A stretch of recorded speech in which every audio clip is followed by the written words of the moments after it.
So I guess what I wanted to talk about today is this idea around not picking a fight with nature.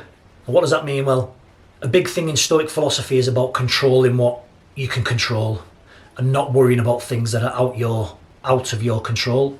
And that is one of the major tenets of Stoic philosophy. And when we try and control the uncontrollables, essentially we're picking a fight with nature. I've found that sometimes it is easier to go with the flow. Imagine being dragged along in a cart.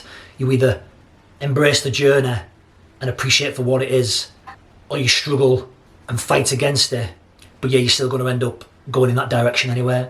Does that make sense? So this picking a fight with nature, our bodies are the same thing. I had a conversation recently about how over time, over the last 5-6 years, even my body composition has changed, and body shape correlates now to the activities that I was doing. So bear in mind, so 2015, I was in the Ministry of Defence Police. The role that I was carrying out was very high volume, an hour on, hour off, patrolling, walking. So very high volume, low intensity. And my body changed to mimic those conditions. So I was around 107 kilograms at the time. Fast forward 6-7 years to 2021. I'm now 86 kilograms, but my body has adapted to the stimulus that I've put it under. I'm now doing a lot more jiu-jitsu, a lot more cardio-based stuff. Imagine if I'd have fought back against my body changing in that way to fit the circumstances that I now find myself in. Imagine the stress that I'd have put myself under, rather than just accepting and understanding that everything changes in life, everything changes. And the more comfortable you are in uncertainty, this has a direct correlation on how happy essentially you're going to be. So how you handle change is a massive indicator of how happy you are in your life. I remember reading a line from a Jeff Thompson book, and he talked about when he lost a lot of weight from being a bouncer on the door and followed a more spiritual path. He questioned why he was carrying that weight, and it was like, once he questioned, he understood he didn't need that weight anymore. He considered that his body armour. What part of your ego are you holding on to that doesn't serve you anymore? Break those chains of the ego and let your body adapt naturally. Something I'm playing around with at the moment. But this idea of your body will always find balance. Even in life, you can't have praise without criticism. You can't have success without challenge. Just as night follows day, the seasons, everything in life is in flux, constantly evolving, constantly moving. And if you're not evolving, then by default, you're going backwards and atrophying. I'm a different person now than I was in my 20s. I'm going to be a different person in my 50s and 60s. But instead of fighting that, embrace it and understand that nobody is the same person that they were.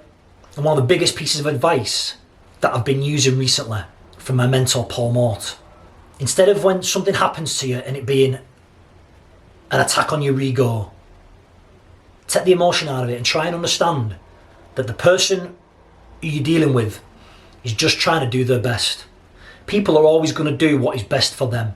It's not a personal attack on you. It's not an attack on your ego. They are just doing what they feel is best for themselves with the tools and the resources they have at that moment. So everybody, once you understand that everybody is just trying to do their best, everybody's changing, everybody's constantly evolving, and you understand that your perception of reality is different to somebody else's perception of reality, and they're coming from that thing as from their own points of reference and frame of reference.